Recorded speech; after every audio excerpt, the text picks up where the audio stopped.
Hello guys, मैं मुर्तजा आलम आप सबका वेलकम करता हूं अपनी इस वीडियो में और उम्मीद करता हूं आप सब अच्छे से होंगे, मजे से होंगे, बहुत बढ़िया होंगे। खैर, आज का हमारा टॉपिक है क्लास 8 के सिविक्स से चैप्टर 1 द इंडियन कॉन्स्टिट्यूशन।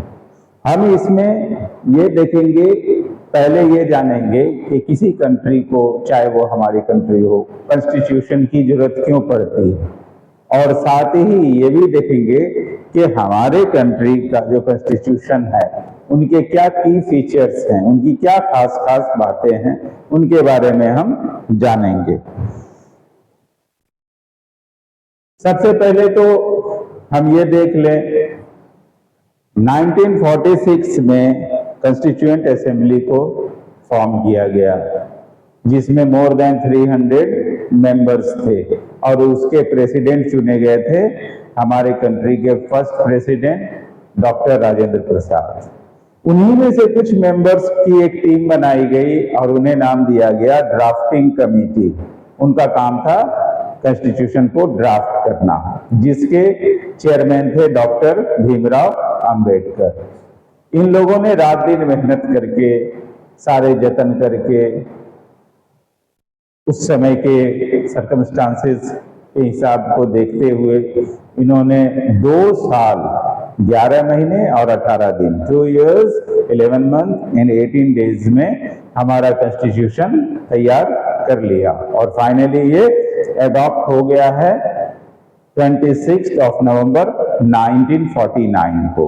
लेकिन हमने इसे एनफोर्स किया है 26 जनवरी 1950 को, इसलिए हम लोग रिपब्लिक डे हर साल 26 जनवरी को मनाते हैं। आइए पहले हम ये जान लें कि किसी भी कंट्री को कॉन्स्टिट्यूशन की जरूरत क्यों पड़ती है। Why does a country need a constitution? किसी भी कंट्री को कॉन्स्टिट्यूशन की जरूरत क्यों पड़ती है? The Constitution serves several purposes. कई पर्पज को ये पूरा करता है। Number 1, it lays out certain ideals that form the basis of the kind of country that we as citizens aspire to live in, or it tells us what the fundamental nature of our society is. पहला तो हमारा देश कैसा होगा, यहाँ की social जो भी हिसाब किताब है वो कैसे होंगे, यहाँ का काम करने का तरीका क्या होगा, कैसे होगा, ये सब हमें कॉन्स्टिट्यूशन ही बताता है और उसी के अकॉर्डिंग आगे काम होता है। दूसरा, to define the nature of a country's political system. सिर्फ सोसाइटी या लोगों के लिए नहीं, बल्कि हमारे देश में जो पॉलिटिकल सिस्टम होगा वो सिस्टम कैसा होगा, किस तरह से यहाँ की गवर्नमेंट चुनी जाएगी, किनके द्वारा चुनी जाएगी, और वो जो चुनी गई है गवर्नमेंट वो आगे फिर किस तरह से काम करेंगे। आगे चल के अगर गवर्नमेंट किसी इंडिविजुअल के साथ कोई किसी तरह का उनका इश्यू होता है तो उसको कैसे सॉल्व किया जाएगा, या गवर्नमेंट के बीच अगर है तो कैसे सॉल्व किया जाएगा, ये हमें कॉन्स्टिट्यूशन ही बताता है। The constitution often lays down rules that guard against misuse of authority by our political leaders. हम जिन रिप्रेजेंटेटिव्स को इलेक्ट करके भेजते हैं और वो सरकार बनाते हैं, कल को हमारे यही पॉलिटिकल लीडर्स अपने पावर का, गवर्नमेंट के पावर का मिसयूज न कर पाए तो उसके लिए भी जो भी तौर तरीका है कॉन्स्टिट्यूशन ही उसके लिए सेफगार्ड देता है। It ensures that a dominant group does not use its power against other less powerful people or group. वो तो पॉलिटिकल पार्टी की बात हो गई। अब हम बात करते हैं, हमारे सोसाइटी में डाइवर्सिटी देखने को मिलती है, चाहे वो रिलीजियस हो, कास्ट बेस पे हो, चाहे जिस बेस पे हो। इसमें कई रिलीजन के ग्रुप्स रहते हैं, उसी में से कोई मेजॉरिटी में है, तो कल को मेजॉरिटी ग्रुप जो है माइनॉरिटी ग्रुप के ऊपर किसी तरह का डोमिनेट न कर सके, उसके ऊपर किसी तरह का दबाव न डाल सके, तो ये भी कौन देखता है? कॉन्स्टिट्यूशन ही देखता है। उसमें सारी बातें साफ साफ लिखी हुई हैं। ये नहीं कि अगर कोई मेजॉरिटी ग्रुप है तो उनकी मनमर्जी चलेगी, ऐसा भी नहीं है। यही वजह है कि किसी भी कंट्री को कॉन्स्टिट्यूशन की जरूरत होती है, क्योंकि वो कंट्री के हर चीज उस कॉन्स्टिट्यूशन के अकॉर्डिंग ही रन किए जाते हैं। अब हम एक एक करके हमारे इंडियन कॉन्स्टिट्यूशन के जो की फीचर्स हैं उनके बारे में बात करते हैं। की फीचर्स ऑफ इंडियन कॉन्स्टिट्यूशन। सबसे पहले नंबर 1, फेडरलिज्म। फेडरलिज्म रेफर करता है उस तरफ जहां पर एक से ज्यादा लेवल पे गवर्नमेंट हो, हम उसे फेडरलिज्म के तौर पे मानते हैं। हमारे कंट्री में भी हम देखते हैं, एक तो सेंट्रल गवर्नमेंट है जिसे यूनियन गवर्नमेंट भी बुलाते हैं, वो न्यू दिल्ली में कैपिटल में वहां पर डिसीजन लेते हैं, लेकिन सिर्फ दिल्ली में बैठ के कोई पूरे कंट्री के बिहाफ पे डिसीजन लेने का तो ले लेगा, लेकिन वो डिसीजन हमेशा सही होगा, कोई इसकी गारंटी नहीं होती है। इसलिए प्रोविंशियल लेवल पे भी गवर्नमेंट की जरूरत पड़ती है, और हमारे यहाँ ये चीज देखने को मिलता है स्टेट गवर्नमेंट के फॉर्म में। तीसरा जो हमारे यहाँ देखने को मिलता है वो है पंचायती राज गवर्नमेंट, जिसे हम लोकल गवर्नमेंट के तौर पे भी जानते हैं। तो इस तरह से हम देखते हैं कि 3 अलग अलग लेवल पे हमारे यहाँ गवर्नमेंट है, और तीनों ही के किसके क्या पावर्स होंगे, किसको कहां से अपना काम पूरा करने के लिए फंड इकट्ठा करना है, कहां से पैसे आएंगे, ये सारा कुछ कॉन्स्टिट्यूशन साफ साफ बता देता है, और उसी के अकॉर्डिंग फिर आगे काम होता है। Federalism, this refers to the existence of more than one level of government in the country. यहां पर एक सरकार नहीं, एक से ज्यादा लेवल की सरकार हो, एक ही लेवल की सरकार नहीं। We have central level and state level government. हमारे पास सेंट्रल लेवल गवर्नमेंट है जो कि पूरे कंट्री को रन करने का काम है, जिनका उनके अपने कुछ सब्जेक्ट्स हैं, उनमें उन्हीं की चलेगी। इसके अलावा स्टेट लेवल पे भी गवर्नमेंट्स हैं हमारे यहाँ, जितने भी स्टेट्स हैं हर एक में अपनी अपनी गवर्नमेंट है। तो कुछ सब्जेक्ट्स ऐसे हैं जहां पे स्टेट गवर्नमेंट की चलेगी। तो इस तरीके से अलग अलग लेवल पे, पंचायती राज के लेवल पे आते हैं लोकल गवर्नमेंट, तो कुछ ऐसे बेसिक एमिनिटीज टाइप के काम हैं, साफ सफाई, सड़कों की मरम्मत, इन सब चीजों का काम ये देख लेते हैं। Panchayati Raj is the third tier of government. The constitution contains list that details the issues that each tier of government can make laws on. State किन किन सब्जेक्ट पे लॉज बना सकता है, किन किन सब्जेक्ट में वो इंटरफेयर कर सकता है, ये कॉन्स्टिट्यूशन में साफ साफ लिखा है। यूनियन के क्या क्या सब्जेक्ट होंगे, वो किन किन मैटर में इन्वॉल्व हो सकता है, इंटरफेयर कर सकता है, ये उसमें लिखा हुआ कॉन्स्टिट्यूशन में। ऐसे ही लोकल गवर्नमेंट के भी जो भी पावर्स हैं वो सारी चीज लिखी हुई है हमारे कॉन्स्टिट्यूशन में। तो पहला चीज हमारा कॉन्स्टिट्यूशन बताता है कि हमारे यहाँ फेडरलिज्म होगा, मतलब अलग अलग लेवल पे गवर्नमेंट होंगे। दूसरा चीज बताता है कि हमारे यहाँ पार्लियामेंट्री फॉर्म ऑफ गवर्नमेंट होगा, यानी गवर्नमेंट जो हमारे यहाँ चुनी जाएगी, बनेगी, वो पब्लिक के द्वारा इलेक्शन के थ्रू चुनी जाएगी। लोग पीपल जो यहाँ के हैं वो इलेक्शन में अपने अपने पसंद के रिप्रेजेंटेटिव को चुनेंगे, और वही रिप्रेजेंटेटिव आगे चल के सरकार बनाएंगे, और फिर वो अकाउंटेबल होंगे अपने काम के लिए। वो जवाबदेही भी उनकी होगी, वो मनमर्जी नहीं करेंगे। parliamentary form of government. The different tier of government consists of representatives who are elected by the people. चाहे किसी भी लेवल की बात कर ले, लोकल लेवल पे मुखिया चुना जाता है, उन्हें भी इलेक्शन के थ्रू लोग ही चुनकर भेजते हैं। इसी तरह से स्टेट में एमएलए चुना जाता है, तो एमएलए को भी लोग जनरल इलेक्शन के थ्रू चुनते हैं। ऐसे ही यूनियन के लिए एमपी चुने जाते हैं, एमपी को भी इलेक्शन के थ्रू लोग चुनते हैं और अपना रिप्रेजेंटेटिव के तौर पे चुनते हैं, न कि एक राजा को चुनते हैं। वो अपने बिहाफ में सरकार में जाने के लिए एक रिप्रेजेंटेटिव को चुनते हैं। तो यहाँ पर मेन रोल किसका है? सिटीजन्स का है।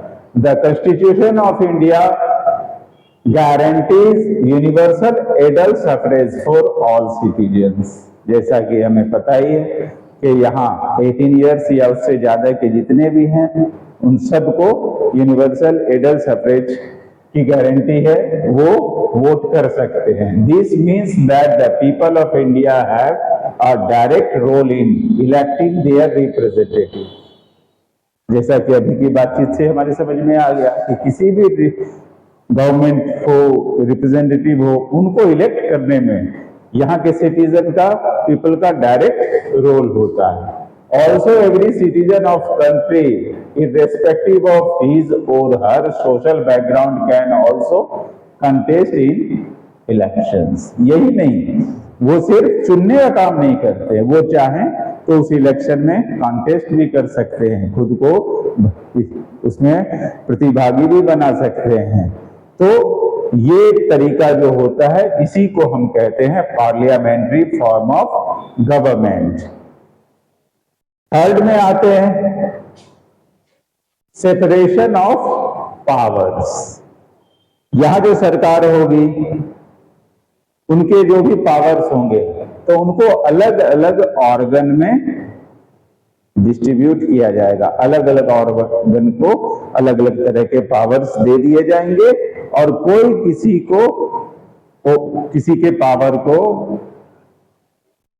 छीन नहीं सकता है, कोई किसी अपने पावर का मिसयूज नहीं कर सकता है।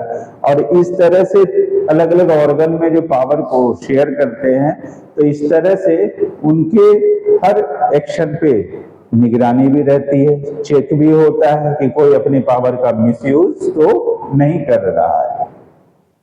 हमारे यहाँ जो 3 ऑर्गन्स में ये पावर्स डिवाइडेड हैं, द लेजिस्लेचर, ये वो लोग होते हैं जिनको इलेक्शन में हम चुनकर भेजते हैं, उनके ग्रुप जाके लेजिस्लेचर बनाते हैं। दूसरा द एग्जीक्यूटिव, ये एक छोटा ग्रुप होता है जिसमें गवर्नमेंट बनाने वाली जिस पार्टी ने गवर्नमेंट बनाया है उसके लीडर होते हैं, मिनिस्टर होते हैं उस गवर्नमेंट के। तो ये सभी का काम होता है कि लॉ को इन्फोर्स करना और गवर्नमेंट के जितने भी वर्क हैं वो सही ढंग से चल रहे हैं, इन पे नजर रखना। और तीसरा ऑर्गन है जुडिशियरी। कहीं पे भी कुछ भी ऐसा काम होता दिख रहा है जो कि कॉन्स्टिट्यूशन से हटके है, तो ऐसे में जुडिशियरी एक्शन लेगी, ये उसका काम है। जुडिशियरी का यही काम है कि वो लॉ को इम्प्लीमेंट करे, किसी भी तरह का लॉ का वायलेशन नहीं होने दे। Separation of powers. There are 3 organs of government: the legislature, the executive, and the judiciary. The legislature refers to are elected representatives. The executive is a smaller group of people who are responsible for implementing the laws and running the government. All courts of the country form judiciary. Each organ acts as a check on the other organ of government, and this ensures the balance among these 3. ये तीनों ही organ एक दूसरे पे नजर रखते हैं, एक दूसरे के काम पे नजर रखते हैं कि कहीं कोई कॉन्स्टिट्यूशन के अगेंस्ट तो काम नहीं कर रहा है, कोई मनमानी तो नहीं कर रहा। और इस तरह से ये तीनों ही एक दूसरे पे नजर रख के कॉन्स्टिट्यूशन के हिसाब से काम करते हैं। Number 4, fundamental rights. आजादी से पहले हमारे यहाँ लोगों के ऊपर बहुत सारे जुल्म होते थे। लोगों के जब जिनके जैसा मन होता था वैसा वो कर जाता था। किसी तरह का ह्यूमन राइट्स ठीक से देखने को नहीं मिलता था। तो ये सब चीजें हमारे नेशनलिस्ट देख रहे थे। उनके ध्यान में ये बात थी कि नहीं, हमारे पास सिटीजन के अपने रिटेन फंडामेंटल राइट्स होने चाहिए, ताकि कल को स्टेट या कोई और उनके साथ किसी भी तरह का मनमानी ना कर सके। Fundamental rights, colonial rule had created a certain suspicion on the state in the minds of nationalists, and they wanted to ensure that a set of written rights would guard against the misuse of state power in independent India. उनको ऐसा था कि कल को मान लीजिए हम सरकार बना रहे हैं आजादी के बाद, कहीं ऐसा ना हो कि हमारे ही जो लोग चुने जाएंगे वही अपना मिसयूज करने लगे, पावर का मनमानी करने लगे। तो उन्होंने इसके लिए फंडामेंटल राइट्स रिटेन कॉन्स्टिट्यूशन में दिया, जो कि हम सब जानते हैं। Fundamental rights therefore protect citizen against the arbitrary and absolute power exercise by the state. अगर सरकार भी मनमर्जी से कोई किसी के साथ, किसी इंडिविजुअल के साथ अपनी मनमर्जी से कुछ भी मनमानी करना चाहेगी, तो ऐसे में उसको कॉन्स्टिट्यूशन ने जो फंडामेंटल राइट्स दिए हैं, ऐसा करने से उसे रोक देगी। ऐसा सिर्फ इसलिए हुआ क्योंकि उन्हें कॉन्स्टिट्यूशन ने फंडामेंटल राइट्स दिए हैं हमें। The Constitution thus guarantees the rights of individuals against the state as well as against other individuals. ये सिर्फ स्टेट के साथ ही नहीं, कल वो कोई दूसरा इंडिविजुअल भी किसी इंडिविजुअल के साथ अगर किसी तरह का करना चाह रहा है मनमानी, तो वो उससे भी उसे सेफगार्ड यही फंडामेंटल राइट्स प्रोवाइड करता है। Fifth, secularism. सेक्युलरिज्म वो स्टेट जो ऑफिशियली किसी भी रिलीजन को स्टेट रिलीजन डिक्लेयर नहीं करता है, उसके नजर में हर रिलीजन एक बराबर है। या यूं कह लें, जो स्टेट रिलीजन से अलग होकर सबको एक मानकर और फिर काम करे, वो सेक्युलर स्टेट के तौर पे जाना जाता है। तो इंडिया को भी सेक्युलर कंट्री ही माना गया है, हमारे कॉन्स्टिट्यूशन में ऐसा ही माना गया है। Secularism, a secular state is one in which the state does not officially promote any one religion as the state religion. किसी एक रिलीजन को ही स्टेट रिलीजन मानकर उसे प्रमोट नहीं किया जाता है सेक्युलरिज्म में। आजकल जैसा कि हम देख रहे हैं, हर तरफ खूब हो हंगामा चल रहा है, हिंदू राष्ट्र हिंदू राष्ट्र हिंदू राष्ट्र, लेकिन हमारे कॉन्स्टिट्यूशन में ऐसा नहीं है। हमारे कॉन्स्टिट्यूशन हमारे यहाँ मानते हैं, हमारे यहाँ मेजॉरिटी में हिंदू हैं, लेकिन इसका ये मतलब नहीं है कि ये देश जो है वो हिंदू राष्ट्र है। ये देश सेक्युलर है और यहाँ रहने वाले बाकी भी जितने भी रिलीजन हैं, उन सब के भी उतने ही राइट्स हैं जितना के इस रिलीजन का राइट है। It means the principles of maintaining religious neutrality by the state while ensuring equal treatment of all religions. यानी स्टेट या गवर्नमेंट रिलीजियस मैटर में उसे न्यूट्रल होना चाहिए, उसका रिलीजियस मैटर से कुछ लेना देना नहीं।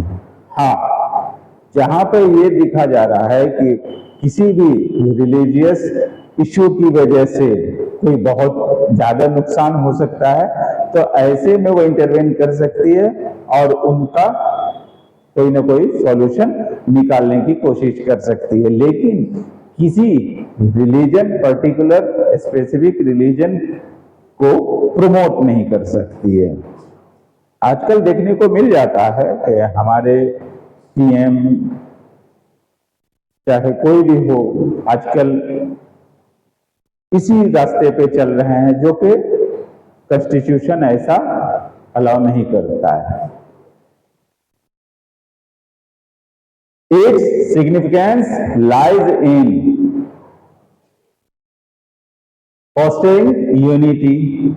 ऐसा करना, इसके पीछे सोच है कि लोगों में यूनिटी लाई जाए। हम जब अपने आप से ही सिर्फ बंद के रहते हैं, तब हम दूसरों को पराये नजर से देखते हैं।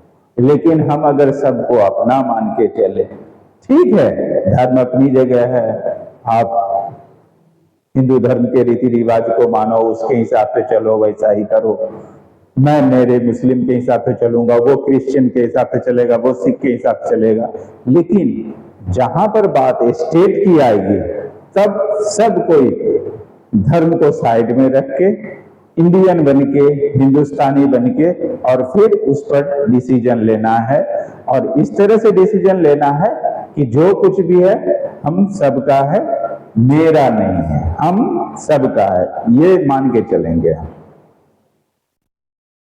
Preserving the Nations diverse cultural fabric.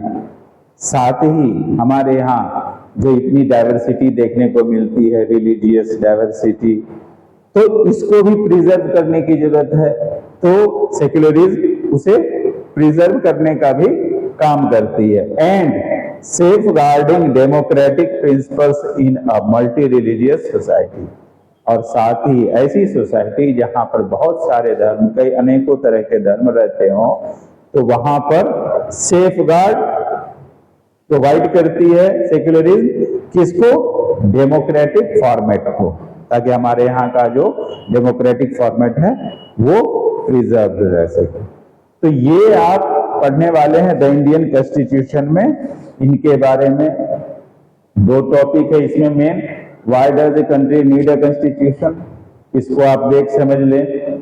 दूसरा, द इंडियन कॉन्स्टिट्यूशन के की फीचर्स।